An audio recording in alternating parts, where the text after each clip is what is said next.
Hello, it's me again. So we started reading Wish by Barbara O'Connor, and we've read chapters 1 and 2 so far. So today I'm going to read chapter 3 to you. So let's see how things are going today. That night, out on the back porch with Gus and Bertha, I saw the first star twinkling over the treetops. I closed my eyes and wished like crazy. Making a wish? Gus asked. I felt myself blush. No. Bertha nudged Gus. Tell her about the time you wished your Uncle Dean would disappear. And then he did, she said. Gus flapped his hand at her. Ah, now, Bertie. She don't want to hear that boring old story. He rocked his chair, making the porch floor creak and groan. While Bertha talked a blue streak and hardly ever sat still, Gus was quiet and easygoing with a calm, slow way about him. He wore a baseball cap all day, and half the night his scraggly brown hair poking out from under it either which way. The bill of his cap was dark brown with dirt and greasy fingerprints. That there is Pegasus, he said, pointing to a cluster of stars hovering way up over the mountains in the distance.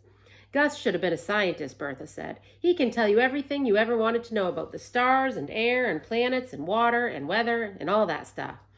Gus let out a little pfft. He thinks I married him for his looks, Bertha winked at me, but I married him for his brains, she said. Gus laughed. And then the most amazing thing happened. They both reached out at the exact same time and held hands. It was like somebody had said, okay, on the count of 3, hold hands. I'd never in my whole life seen Scrappy and Mama hold hands. Shoot, most of the time they didn't even look at each other. I watched Gus and Bertha sitting there gazing at the night sky, the corners of their mouth turned up into contented smiles. Every now and then, Bertha looked dreamily over at Gus like he was a movie star and not some scraggly-haired man who worked at a mattress factory over in Cooperville. We stayed out there till it started to sprinkle again, a soft, cold rain that sent the cats out at our feet, darting inside. I went to bed that night with my head swirling. I thought about Scrappy snoring away in county jail and Mama staring up at the ceiling of her dark bedroom. I thought about Jackie whispering gossip and painting her toenails with Carol Lee. I thought about Howard Odom with his up-down walk and his good-hearted family. And I thought about Gus and Bertha holding hands under the glow of Pegasus. And then I thought about my own pitiful self, laying there wondering if my wish would ever come true. The next day I wore Jackie's old white majorette boots to school. I knew I'd made a mistake the minute I got on the bus. As I made my way down the aisle, some of those girls pointed at my boots, giggling and whispering. I felt my face burn and I glared at them. Howard motioned for me to sit next to him, but I flopped down in the seat behind him. I spent the morning drawing on my arm with a blue marker and pretending to read. At recess, Howard tried and tried to get me to let him show me around the school. I'm your backpack buddy, remember? He said. I shook my head. Forget it, I said. I'm not really interested. Besides, I'm not going to be here very much longer. Why not? I rolled my eyes. I told you I'm going back to Raleigh. But what if your mama don't get her feet on the ground, he said. Well, what the heck kind of question is that? I stomped away from him and plopped down under the cafeteria windows and glared at the kids playing soccer on the playground. Once or twice I glanced over at Howard. He was drawing circles in the dirt with his foot and looking all mopey. When the bell rang, everybody scrambled to line up. A bunch of wild boys pushed and shoved their way in front of Howard, and he didn't even say anything. As I headed toward the line, a girl from my class named Audrey Mitchell waltzed right up to me and said, "Nice boots." She smirked while her friends giggled behind her. I felt Scrappy's temper working its way from the tip of my toes to the top of my head, hot as fire. Then I said, "Thanks, they're good for kicking," and I kicked her skinny shin hard. The next few minutes were a blur of crying and hollering and tattling, and then I found myself sitting in front of Mr. Mason, the principal. While he lectured about my inappropriate behavior, I studied the inky little stars and hearts I had drawn on my arm that morning. Mr. Mason asked me if I knew what I did was wrong, and would I like it if somebody did that to me, and a bunch of other questions I didn't even care about. I said yes, sir, and no, sir, but I kept my eyes on my inky arm and clunked the heels of those majorette boots against the legs of my chair. I shrugged when he said he was going to have to call Bertha and tell her what I'd done. Then I went back to my class and said I was sorry to Audrey Mitchell, even though I wasn't really. And that was how my second day of school in Colby went. That afternoon on the bus, Howard ignored my laser thoughts again and made a beeline right for me. He dropped into the seat next to me. "You should save me a seat, because I think backpack buddies are supposed to sit together," he said. "That's against the rules," I said. "I'm pretty sure you can save a seat for a backpack buddy." I rolled my eyes and looked out the window. "Why'd you kick Audrey Mitchell?" Howard asked. I told him how she had said nice boots with that smirk on her face. He shook his head and said, "Dang, Charlie, why you gotta get so mad about that? That ain't nothing." I shot him a glare. Maybe it was nothing to him, but it was something to me. I almost told him about my fiery temper that I got from Scrappy, but I didn't. Instead, I told him how I got sent home from kindergarten the very first day for poking some boy with a pencil. "Eraser end or pointy end?" Howard asked. "Pointy." "Dang, Charlie," I shrugged. "I know, but I was mad." "About what?" "He stuck his thumb right through my sandwich," I said. Howard shook his head again, making his red hair flop down over his glasses. "Here's what you do from now on," he said. "Every time you feel yourself starting to get mad, say, 'Pineapple.'" "Pineapple?" "Yeah." "Why?" "That'll be like a code word to remind yourself to simmer down.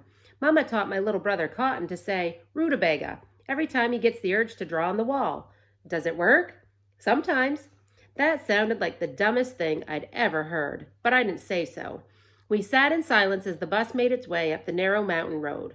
Every once in a while, the view out the window changed from woods, thick with pine trees and ferns and moss-covered rocks, to a wide open view of the mountains, stretching on forever in the distance. A smoky haze hovered over them, soft gray against the deep blue of the mountains. "That's why they're called the Blue Ridge Mountains," Gus had told me the first day I got to Colby, "'cause they're blue." Then he had gone on to explain how the color was because of something the pine trees released into the air. I don't know what the heck he was talking about, but I had nodded like I did. When the bus got to Howard's house, he grabbed his backpack and said, "Remember, pineapple." I watched him and his brother go up the rickety steps of the front porch and disappear into the house, letting the screen door slam with a bang behind them. Next to the front door was a ratty-looking couch covered with a bedspread. Wilted, yellowing plants and dried-up flowers planted in coffee cans lined the edges of the porch. Maybe the Odoms' hearts were so good that they didn't care that they lived in a sad-looking house. The bus chugged and groaned up the winding road. I was thinking about what I was going to say to Bertha about my kicking incident when a commotion outside the window caught my eye. 2 dogs were fighting in a dirt driveway beside a cluster of trailers.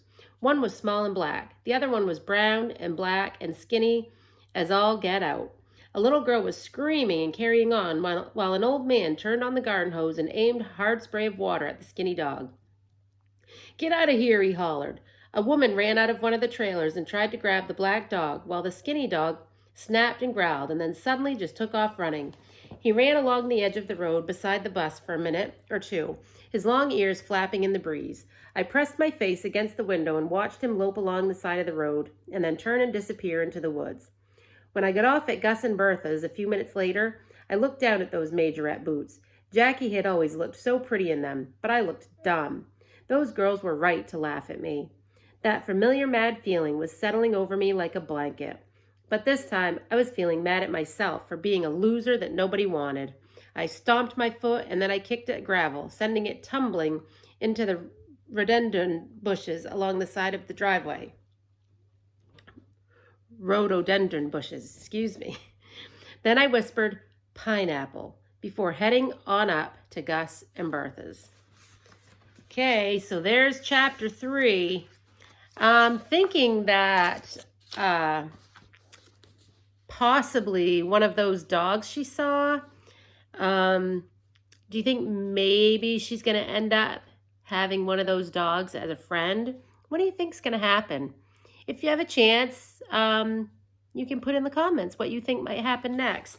If you remember, before I started reading this, I told you that a dog was going to be involved, that she was moving to a place where she didn't know anyone, and she was going to make friends with a dog. So she just saw 2 dogs fighting. What is going to happen in chapter 4? We'll have to wait and see tomorrow. So there you go. Chapter 3 of Wish by Barbara O'Connor. All right. Have a good evening. I miss you all. Hopefully I'll get to see you soon. And I've really enjoyed making these videos for you guys. I hope you have enjoyed them as much as I've enjoyed making them.